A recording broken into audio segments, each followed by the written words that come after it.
Welcome to Bloo's Midweek Leftovers. Let's see what we have to work with and make something delicious to feed us for the rest of the week.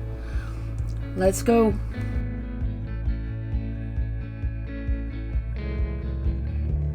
Sunday was Easter, so we have a lot of leftovers from a roast dinner that none of us want to have any more of this week. So I'm going to turn it into a Poultryman pie, which is kind of like a shepherd's pie or a cottage pie, but it's got chicken because I made chicken stock and we have chicken left over.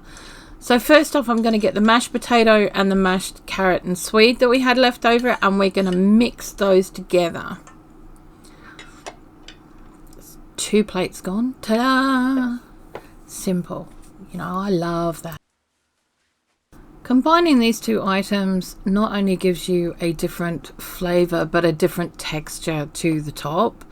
And I could have just used the potato or just use the carrot and swede, or mix the carrot and swede in with the other ingredients for the main part of the pie. But you know, sometimes it's just nice to have something a bit different, and these two work really well together. Now it's up to you if you want to add a little bit of cream or a little bit of butter to this. I kind of just left it as it was. There was already butter in the both of those, and you know, and I didn't want the faff. Honestly, just wanted it to be simple. For me, the whole point of doing dishes like this and using up leftovers is that we don't put a lot of effort into it, but you get a lot of effort's worth of flavour. Now we've got a load of roast veg left over. This is roast carrot, parsnip and sweet potato, and I'm just going to chop it into basically, you know, diced. I don't really want to get my hands in. I'm not really in that kind of a mood today. I just want to chop it up. So we're just going to let the knife do the work and keep our hands out of it if we can. So while I'm chopping all of this lot up, let's have a wee chat. Did you know that 81.3% of you are not subscribed to the channel? I sit there and that's amazing numbers to me. That's incredible.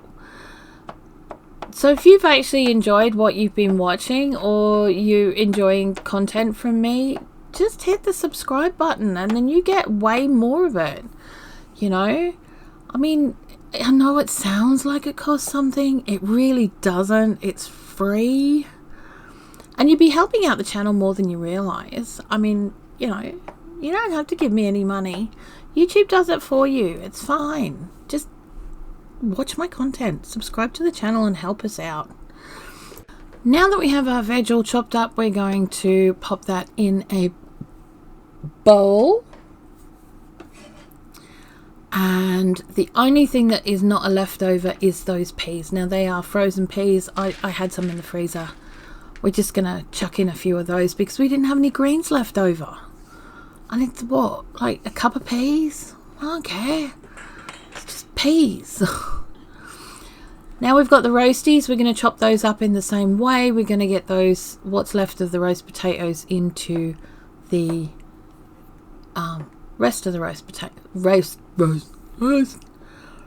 vegetables. English is hard some days. It really, really is. So once these potatoes are done and chopped up in the same size kind of dice as the other veg was, we're going to get the chicken out. It's a chicken that I was used for making chicken stock over the weekend. So for the gravy and stuff like that, we've added everything to the bowl. And in we go with the leftover gravy. Nom, nom, nom, nom, nom. You can tell it's not Christmas. It's not my big pot. It's Christmas. I have to do a big pot of gravy because apparently, you know, it's a food group. But yeah, this is a really good way of using up that gravy. Now, you want to be really careful about mixing all of this together. It can be still alive, kind of, you know, where it's jumping out of the bowl. Yeah, it just did. Like that. That's what it does. But you want to make sure that the gravy is all over everything, okay? Now when this gravy is heated up into pie form and it's hot, it will liquidize somewhat. So you just want to make sure it's coating everything and you don't end up with a puddle of it either on the top or the bottom, because it will set back up very, very quickly. There you go, less than 5 minutes work and we're ready to set our pie up. Now we're just going to pour all of that into the base of our 9x13. It's quite a deep dish one. It's about what people would call 2 inches, 4 centimeters. And in as much as I could have made this in a smaller container and put maybe 1 or 2 of these in the freezer for later, honestly, today it's too much effort. It really, really is. It's just, no, not today. It also means that it's going to be very compact, which is, for me, really good. I love a very compact, filled pie. I don't like having more gravy or sauce than I do filling. In fact, that really irks me in lots of ways. So I much prefer having a really compact, filled, nutrient dense serving of these kinds of dishes. So once you've made sure that all of the air pockets are pretty much filled, or it's all layered down nice and evenly on top, we're going to get our stuffing balls. Now, I know this sounds a bit weird, right? But we've got stuffing balls left over because on Sunday we had pork. Yeah, there's none of that left. Let's be honest. But I'm going to put a layer of stuffing balls on the bottom of this, just on the top, just to use up the, well, A, it uses up the stuffing balls, but it also, 2, it soaks up excess gravy so that it doesn't make a huge mess in the oven, and we don't lose all of that really great gravy. But it also adds that little bit of extra something that reminds you that this once was actually a roast dinner. It's the something though. When you get a mouthful and you've got a little bit of the stuffing mix in there as well, and you're just like, oh, what was that? Oh, I really like that. And it just works. It really, really does. Trust me on this one. Because let's be honest, leftovers are about minimum effort, maximum flavor.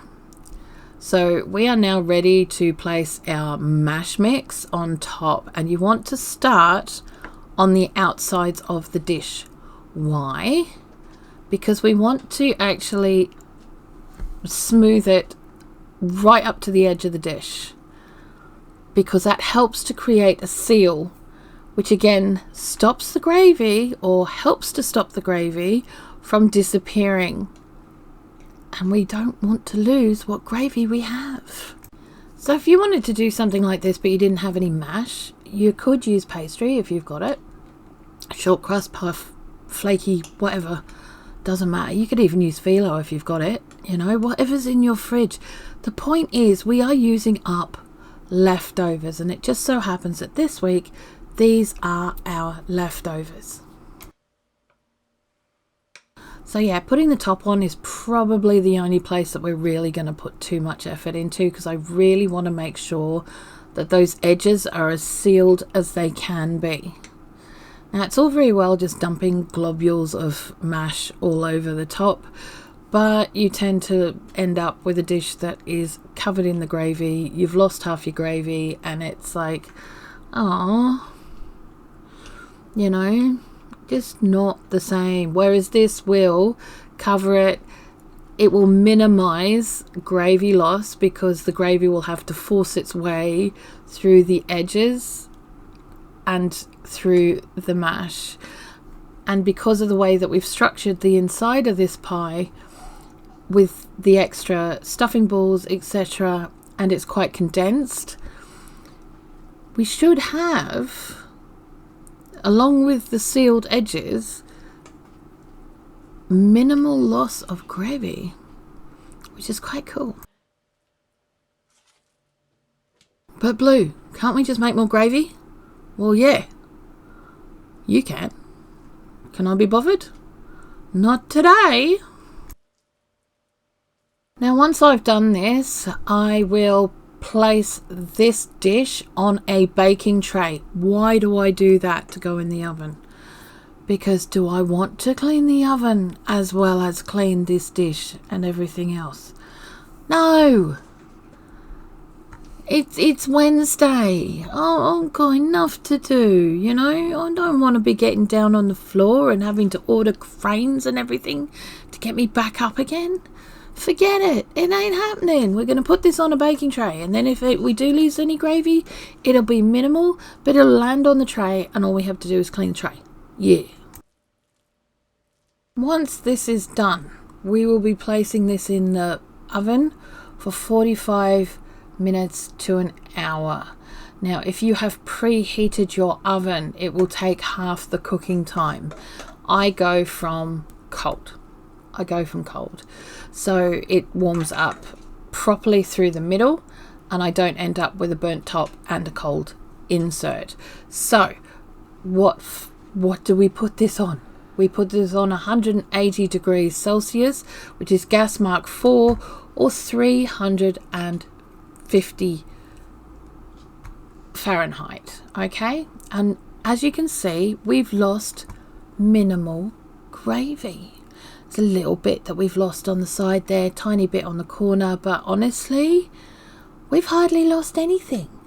And this is how it looks after it's sat for a minute, because yeah, okay, you can serve it straight away, but you're gonna end up eating molten lava, and I can do without that. So that's been allowed to cool off for a bit, for about half an hour, 45 minutes, and it's no longer hot molten lava.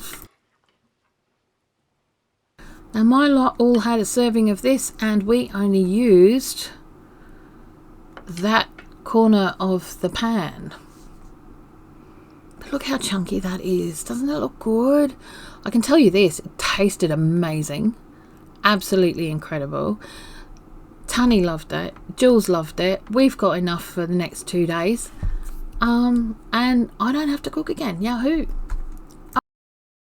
And to serve it with, we had some cauliflower and broccoli. I've also had some 3 cheese sandwich mix in the fridge, and I put them together and made a cauliflower broccoli cheese. All I did was I slackened the sauce off a little bit with some milk. I cooked it at the same time as the pie. It was that simple. Bish bash bosh, done. Less waste in the fridge and less worries for the rest of the week. And I will see you guys again really, really soon. Have an awesome one. Bye.